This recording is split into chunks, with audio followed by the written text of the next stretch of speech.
इस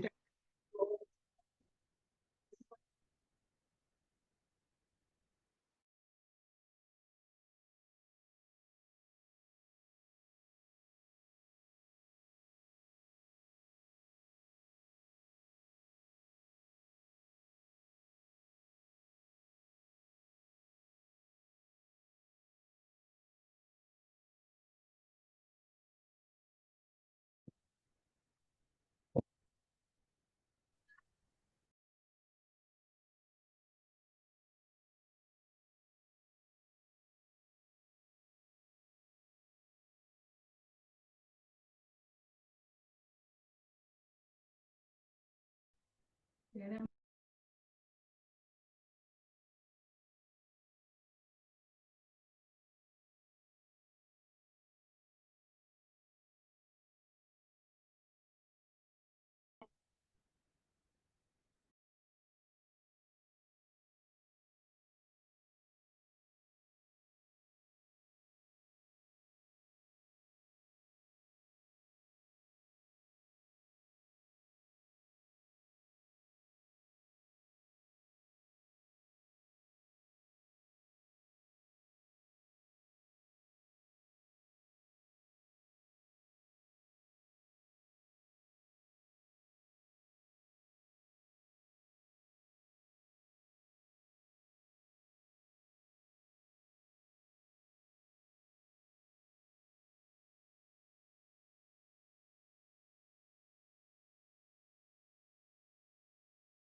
अस्सलाम वालेकुम। ओके जी, हमने कल बेसिकली डिस्कस की थी ट्रिग्नोमेट्री, और उस ट्रिग्नोमेट्री में भी डिस्कस के आपके सेट में जो गिवन फार्मूलाज हैं उनको आप कैसे यूज कर सकते हो। गिवन फार्मूलाज मीन हमने we discuss two types of triangles, 30 60 90 triangle, उसकी प्रॉपर्टीज हमने डिस्कस की। 45 45 90 उसकी प्रॉपर्टी डिस्कस की। And then we discuss some properties of हमने उसके बाद डिस्कस की थी पीरियोडिक प्रॉपर्टीज। सो उसके बाद कुछ हमने थोड़े से क्वेश्चन किए थे, क्वेश्चन को थोड़ा सा हम एक्सटेंड करते हैं।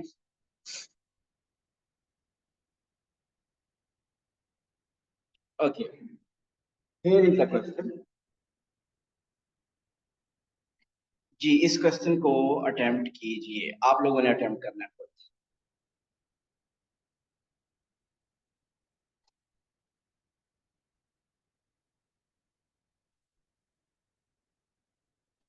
ट्राई कीजिए इस क्वेश्चन को। विजिबल है आप लोगों की? समझ आ रहा है?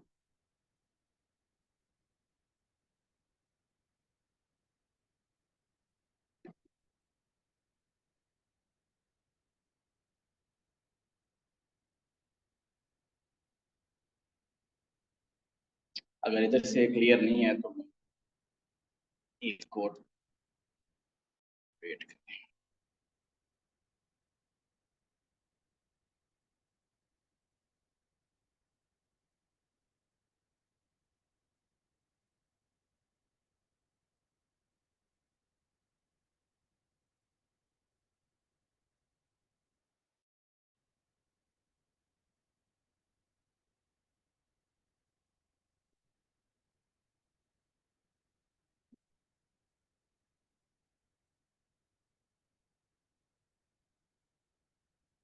Okay, I think that is better. In the figure above, O is the center of the circle. Segment BC is tangent to the circle at B, and A lies on segment OC if OB is equal to AC,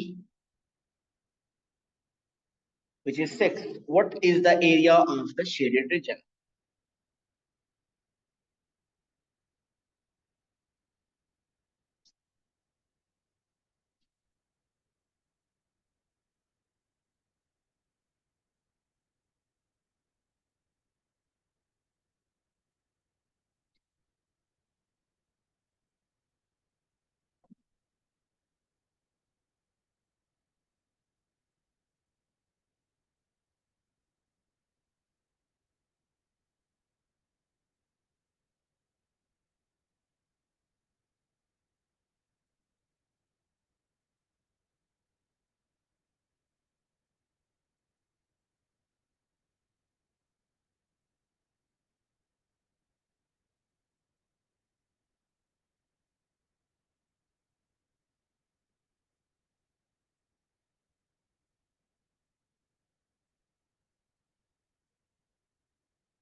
G, if anyone got the conclusion, please let me know. किसी को answer पता चल गया तो बताइए, option A, B, C और D? Sir, You can text me. Afan is saying A.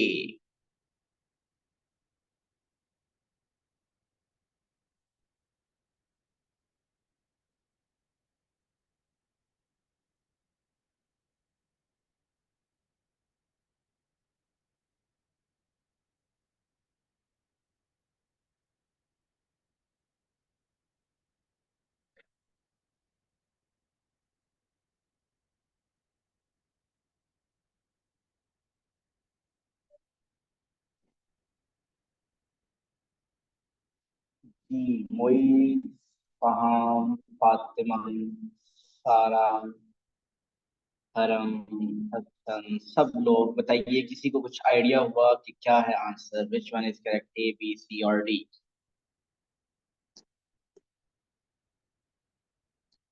हरम is saying it's B. Afan is saying it's A.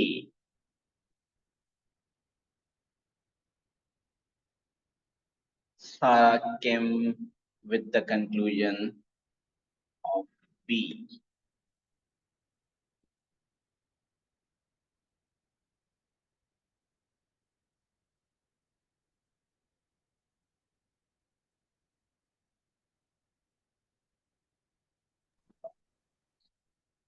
Fatima B. जी, इधर जो लोग बैठे हुए हैं, किसी को कुछ पता चला कि आंसर क्या है? खुशमाइल सी। नजर आप आगे आए ना फिर यार, आपको क्लियर है, विजिबल है? आगे आए ना। अच्छा, ये तो आज पता नहीं कुछ कलर क्यों चेंज हुआ। एक लाइट भी ऑफ कर सकते हैं, जब से लाइट ऑफ करके आ गया।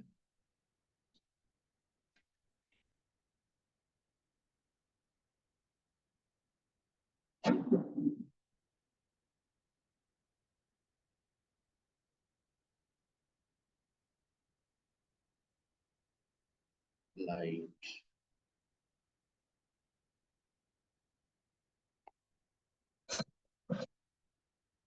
अच्छा जी, चले सुनते हैं। आप हर किसी ने कुछ ना कुछ एफर्ट की होगी। किससे पूछें जिन्होंने कोई आंसर बताया है? जी हरम, आप बताइए कि आपने आंसर जो बी बताया, क्या रीजन है उसकी, कैसे किया आपने? Sir, OB जो है that's 6 and then OA will also be 6 because it's a radius and it also said कि AC is 6 तो OB will be 6 and OC will be 12 तो because OBC is a tangent तो वो 90 degree बन जाएगा और फिर because I think this is a 90 60 30 triangle तो then BC will be 6 under root 3 we find the area of the triangle which is 1 over 2 into base into height good, तो वो very उससे गुड, 18 under root 3 आ very good जाएगा approach. and then बिल्कुल ठीक uh कर रहे हैं आप। सो बेसिक आइडिया तो यही है कि हमने अगर शेडेड एरिया फाइंड करना है तो we have to find the area of triangle. Full triangle OBC का एरिया फाइंड करना है और उसमें से इस अनशेडेड सेक्टर का एरिया माइनस करना है।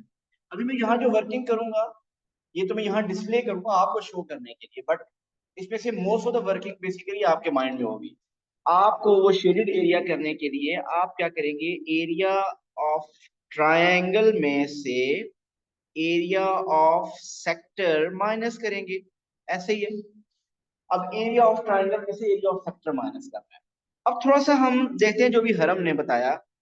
हरम इज सेइंग कि दिस इज, वी नो कि 6, ये क्वेश्चन में गिवन है, O B and A C both are 6, तो ए सी भी 6 है, ये भी क्वेश्चन में गिवन है। अब आपको पता है दोनों रेडियस इक्वल होते हैं, अगर ओ बी रेडियस है तो ओ ए भी तो रेडियस है, तो ओ ए भी 6 होगा। यहां तक भी बात क्लियर होगी। अब आपको ये भी बात पता है कि radius and tangent they are always perpendicular. आपने ओ लेवल में ये किया, radius and tangent are perpendicular, it means this angle is 90 degree. अब आप देखिए कि ये राइट एंगल ट्राइंगल है, ये साइड आपके पास 6 है और दूसरी साइड 12 है। अगर एक साइड दूसरे का डबल है तो अब आपको ये पता चले कि एक स्पेशल ट्राइंगल है जो ये कल हमने की थी। और ये स्पेशल ट्राइंगल क्या है? 30, 60, 90 वाले ट्राइंगल। सो इट मींस इनमें से आउट ऑफ ओ एंड सी कौन सा एंगल 30 डिग्री है? एंगल सी, क्योंकि कल हमने किया था कि जिसके ऑपोजिट आपका एक साइड है जो हाइपोटेनस होता है वो हाफ होता है, उसके ऑपोजिट 30 डिग्री बनता है। सो दिस इज 30 डिग्री, और अगर ये 30 है then this is 60। So this is 30, 60, 90 triangle, ये आपने आइडेंटिफाई कर दिया। और अगर ऐसा है तो फिर आपने राइट एंगल ट्राइंगल में ना 30, 60 ट्राइंगल में ये भी पढ़ा था कि अगर 30 की ऑपोजिट साइड x है तो 60 की ऑपोजिट होगी x√3। अगर आपने कल वाला लेक्चर घर जाके रिवाइज किया तो उसमें हमने क्या कहा था कि ये x√3, और ये फॉर्मूला शीट में वैसे गिवन भी होगा कि if this is 6 then this should be 6√3। अब बताइए एरिया ऑफ ट्राइंगल मैंने करना है। Area of triangle is half base height, half base. आपको पता है जिस इन टू साइड में 90 डिग्री बनता है उनमें से किसी एक को बेस और किसी एक को हाइट ले सकते हैं। तो base is 6 and height is 6√3 minus area of sector. Area of sector का फॉर्मूला क्या होता है? अच्छा आप देखिए कि हमने एक आंसर इन टर्म्स ऑफ पाई देना है तो हमें रेडियन में कैलकुलेशन करनी चाहिए। रेडियन में अगर कैलकुलेशन करनी है तो एरिया ऑफ सेक्टर का फॉर्मूला रेडियन वाला लिखिए। कल मैंने आपको बताया था area of sector in radian is half r square theta, half r square theta. What is r square means 6 square, 6 square is 36, and what is theta? Angle of sector कितना है? 60 degree, और रेडियन में क्या इसको कहेंगे? 60 degree पाई/3। जितनी भी चीजें यूज हो रही हैं सारी की सारी कल वाले लेक्चर से यूज हो रही है। सो नाउ वी हैव ये 2 और 6 कैंसिल तो दिस इज 3, तो 3 टाइम्स 6 18√3 माइनस ये 2 और 3 जो 6 है वो 36 से कैंसिल तो 6 pi. So our answer is 18√3 minus 6 pi. Moist आपने कल वाला लेक्चर सुना था? उसकी रिकॉर्डिंग सुनी थी क्योंकि आप कल नहीं थे ना?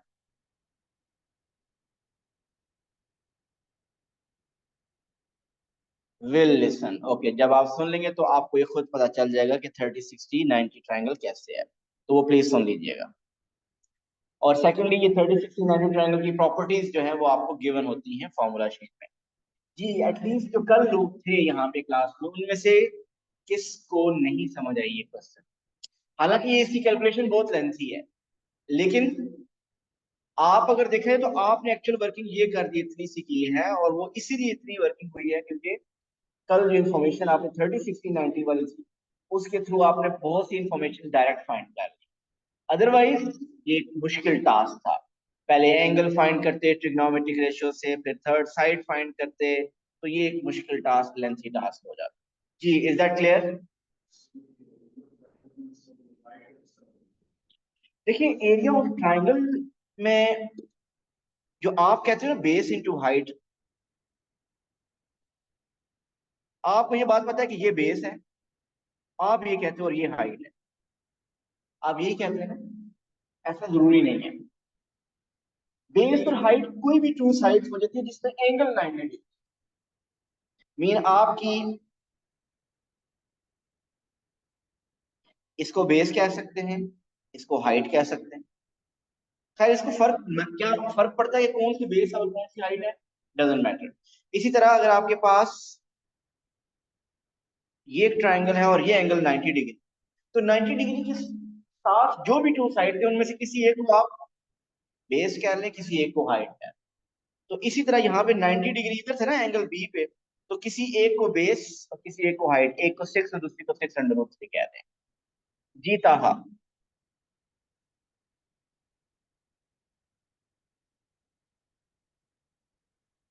जीता हा, you raise your hand, what's your question?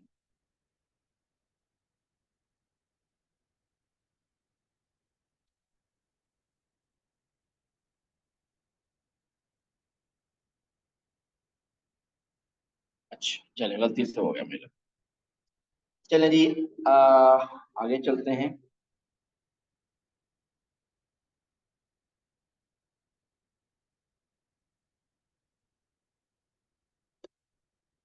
कुछ ऐसी चीजें जो कि नॉर्मली आप लोगों ने ओ लेवल में पढ़ी हुई हैं, उससे रिलेटेड कुछ क्वेश्चन। ये क्वेश्चन देखिए, example 3।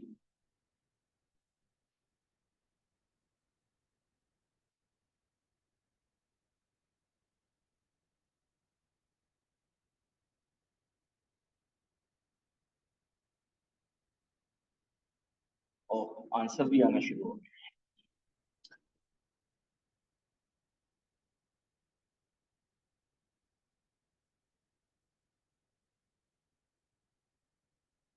Cadet college option Abdal में आपने ओ लेवल किया है?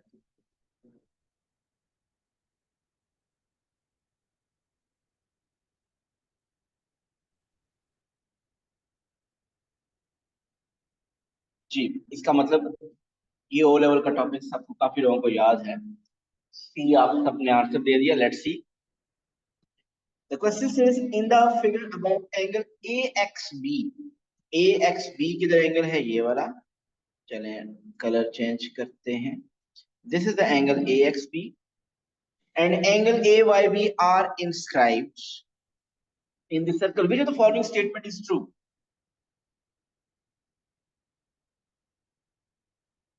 जी रोहिम, आप आई थिंक आप रीज्वाइन कर लें तो मेरा ख्याल है आपको प्रॉब्लम हो जाएगा। ये सिर्फ आपका शायद इशू आ रहा है, बाकी सब के लिए मसला नहीं है। Which statement is true? The major angle AXB is greater.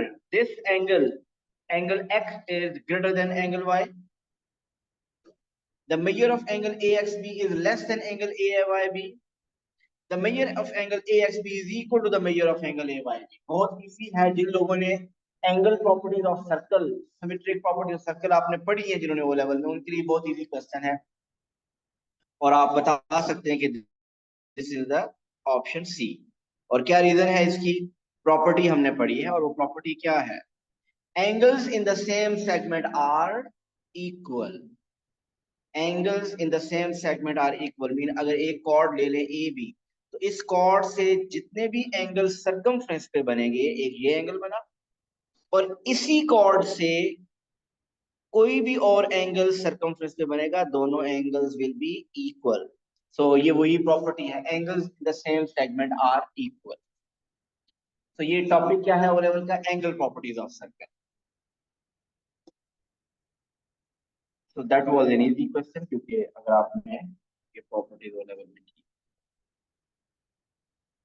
we did this question yesterday। ये क्वेश्चन है।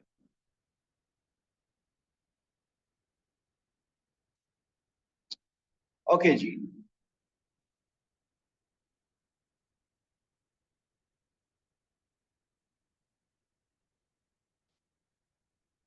attempt this question now।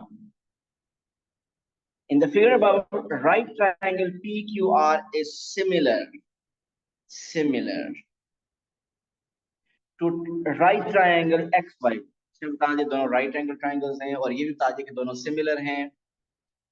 PQ and R corresponding to XYZ respectively। If cos R is 0.263, what is the value of cos Z?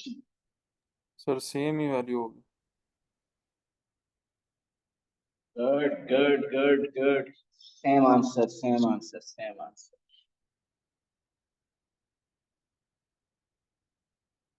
जी बिल्कुल ठीक हो गया। I hope logic भी सबको पता होगी क्या लॉजिक है। लॉजिक जिन लोगों को नहीं पता, हमें ये बात पता है कि सिमिलर शेप्स क्या होती हैं। क्या होती हैं सिमिलर शेप्स की? एंगल्स एग्जैक्टली इक्वल होते हैं। Angles, corresponding angles exactly equal होते हैं। And what about sides? Sides का इक्वल होना जरूरी नहीं है, उनकी साइड्स की रेशियो इक्वल होती है। अब अगर एंगल इक्वल है और कॉरेस्पॉन्डिंग एंगल अगर आप देखें, P के कॉरेस्पॉन्डिंग है X, Q के कॉरेस्पॉन्डिंग है Y, और R के कॉरेस्पॉन्डिंग है Z, mean R and Z are equal, so this angle R and this angle Z, they are equal। ये दोनों एंगल्स इक्वल हैं। अब अगर cos R की वैल्यू 0.263 है, तो cos Z की वैल्यू भी 0.263 होगी, क्योंकि एंगल R और Z तो दोनों इक्वल है। अगर ये एंगल R 40 डिग्री हुआ तो Z भी 40 डिग्री होगा। तो अगर ये cos 40 0.26 है तो वो भी cos 40 0.263 होगा। Because angle R and Z equal हैं तो cos of R and cos of Z both will be equal and it will be 0.263.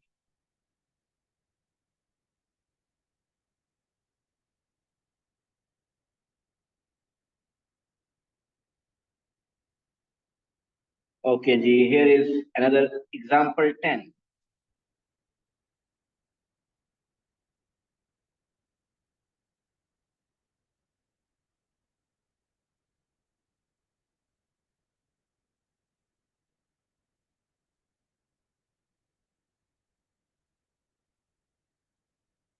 Try कीजिए।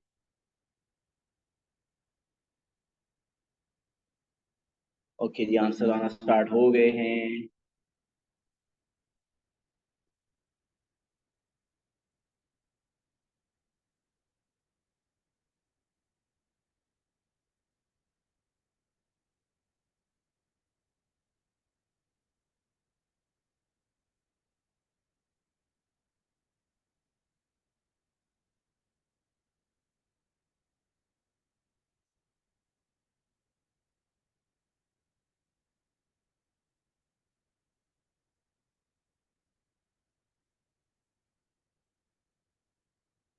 I have just received one answer from this question. Sarah and Moise need two answers.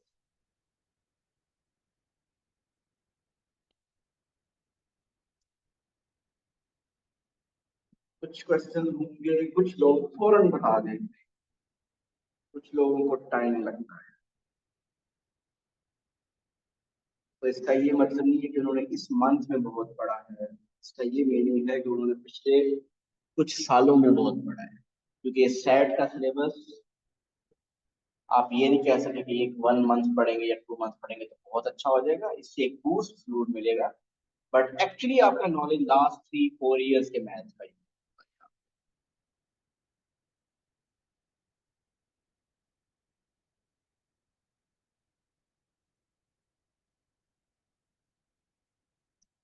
So answer आपको angle A O B पूछ रहा है। Angle A O B mean this angle, ये angle आपको बताना है। Options given है pi by 4 मतलब 90 degree, sorry pi by 4 45 degree, pi by 4 45 degree, pi by 2 90 degree, 3 pi by 4 होता है 135, 5 pi by 4 45 into 5 to 25 mean कुछ इस तरीके से आंसर है। ये मैं ऐसी डिग्रीज में कर रहा हूँ, डिग्रीज में करने की जरूरत, बट करें कैसे? How will you find which angle is that? Let's see. आप देखिए कि बी के कोऑर्डिनेट्स गिवन है। बी का एक्स कोऑर्डिनेट है -√2, मीन बी का एक्स कोऑर्डिनेट ये है, दिस इज -√2, और बी का वाई कोऑर्डिनेट है +√2। ऐसे ही है, दोनों के कोऑर्डिनेट्स की साइन डिफरेंट है लेकिन न्यूमेरिकल वैल्यू सेम है। तो न्यूमेरिकल वैल्यू सेम होने का मतलब ये है कि मैं थोड़ा सा और बड़ा करूं इसमें। कैन आई से कि ये length this one and this one, ये दोनों लेंथ्स, ये भी √2 है और ये भी √2 है, ऐसे ही है ना? क्योंकि x कोऑर्डिनेट भी √2 है, y कोऑर्डिनेट भी √2 है, मीन साइन सिर्फ चेंज है। तो ये दोनों लेंथ्स इक्वल हैं। जब ये दोनों लेंथ्स इक्वल हैं, आप मुझे बताइए कौन सी ट्राइंगल बन गई? आइसोसेलेस प्लस आइसोसेलेस तो है, और स्पेशल ये मिडिल में जो एंगल है ये वर्टिकल जब है तो ये 45 90 वाली ट्राइंगल है। अगर ये 45 90 वाली ट्राइंगल है, ये एंगल कितना हुआ फिर 45?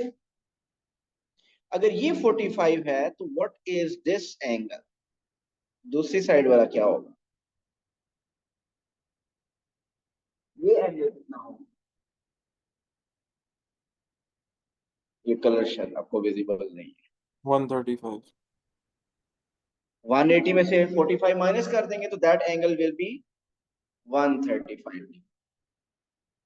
और अगर आप रेडियन में करें तो फुल एंगल है पाई 180 डिग्री, उसमें से पाई बाय 4 माइनस करें तो it is 3 pi by 4. So 135 is basically 135 is basically 3 pi by 4. So option C is correct. जी clear है? Here is another question. Attempt कीजिए इसको.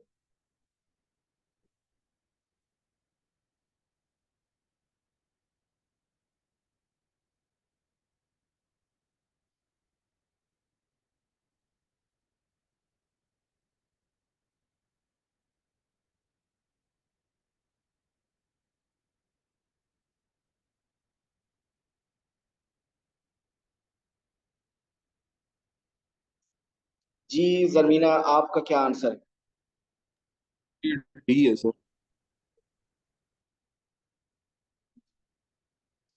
है? Sorry sir, C C. Ji sir.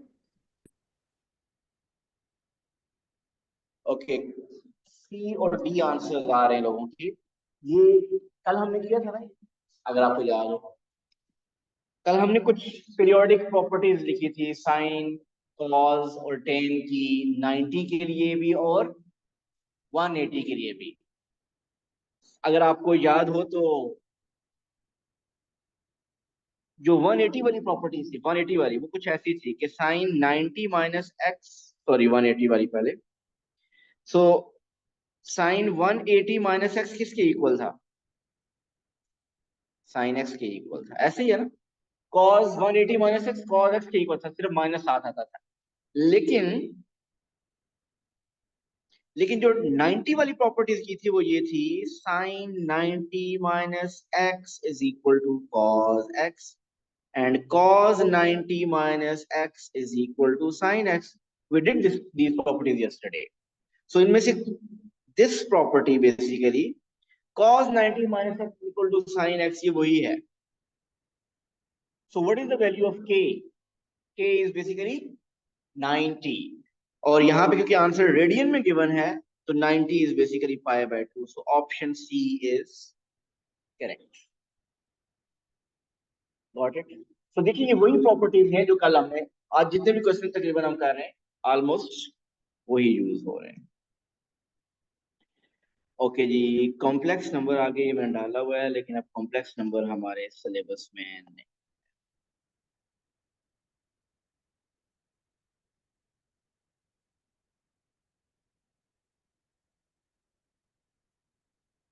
Okay, let's take this question.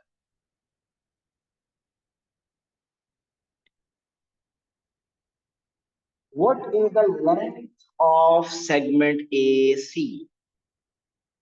Question पढ़ लीजिए.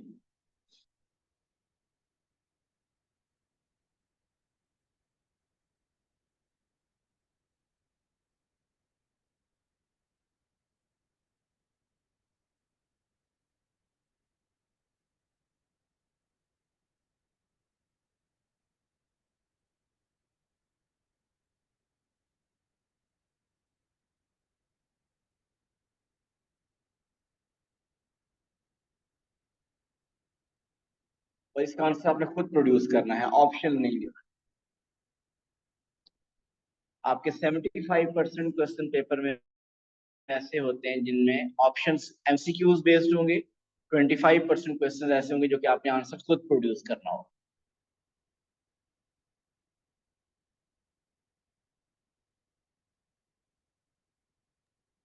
Sir 6√3। चलें देखते हैं.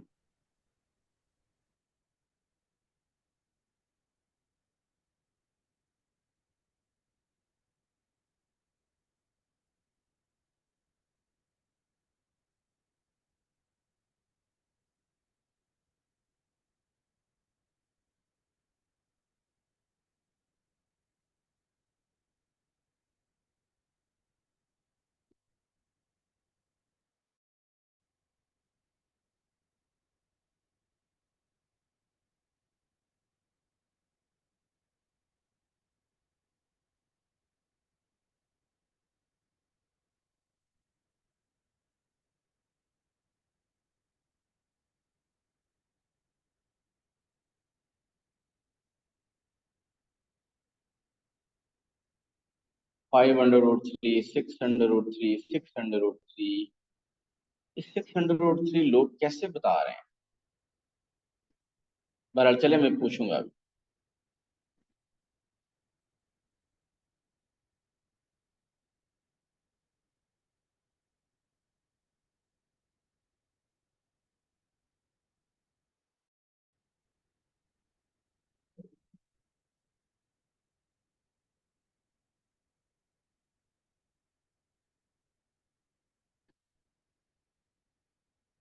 ओके, हरम का आंसर 15 आ गया। 2 आंसर्स आए हैं, 6/√3, 1 answer is 5/√3, 1 answer is 6।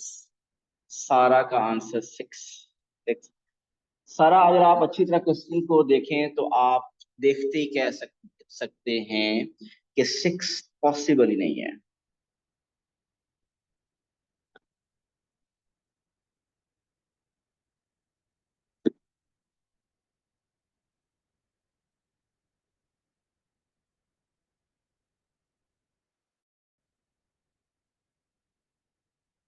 Moin कह रहे हैं 78/5। फातिमा ने आंसर अपना चेंज कर लिया है, 15.6। सर हमारा भी 15.6 आ रहा है। 15.6 आ रहा है, देखते हैं। 78/5 आ गया सारा। अच्छा, 78/5 चेक करें डेसिमल में क्या बनता है। जो डेसिमल में बता रहे हैं मैं उनका मैच करना चाहता हूँ कि ये सेम है या different. 13/5, yes I think same. चले, इसका देखते हैं कि मल्टीपल आंसर हमारे पास आए हुए हैं। एग्जाम्पल 1, इसका आंसर है क्या?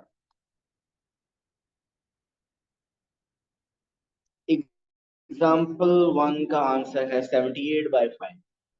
78/5 को डेसिमल में चेक करें कितना बनता है। कुछ लोग जो डेसिमल में बता रहे थे उनका भी वही बनेगा।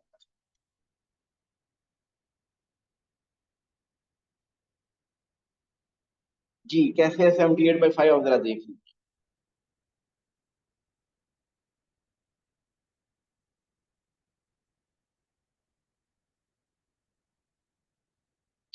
देखिए, उसने आपको बता दिया था कि ये सिमिलर शेप है। कैसे उसने बताया था सिमिलर शेप है? क्योंकि आपको पता है ना, लाइंस पैरेलल है, और जब लाइंस ये पैरेलल होते हैं तो वो एंगल्स ऑल्टरनेट होते हैं, इसका मतलब शेप सिमिलर है। और जब ट्राइंगल सिमिलर हैं, मीन ये जो ट्राइंगल ADE है, triangle ADE, this triangle and the triangle BEC, they are similar. ये ट्राइंगल सिमिलर है ना, और जब ट्राइंगल सिमिलर हैं तो इसका मतलब है उनकी साइड्स की रेशियो इक्वल होती है। अच्छा, अब अगर साइड्स की रेशियो है तो आपको पता है साइड्स की रेशियो है क्या? 1:5। मीन अगर आप देखें ना, ये लेंथ 1 है और ऊपर वाली लेंथ 5 है। मीन स्मॉल ट्राइंगल की लेंथ को 5 से मल्टीप्लाई करेंगे तो लार्ज ट्राइंगल की साइड आएगी, या लार्ज ट्राइंगल की साइड को 5 से डिवाइड करेंगे तो इसके कॉरेस्पॉन्डिंग साइड आएगी। अच्छा, अगर आप पाइथागोरस थ्योरम अप्लाई करें तो ये लेंथ बता सकते हैं।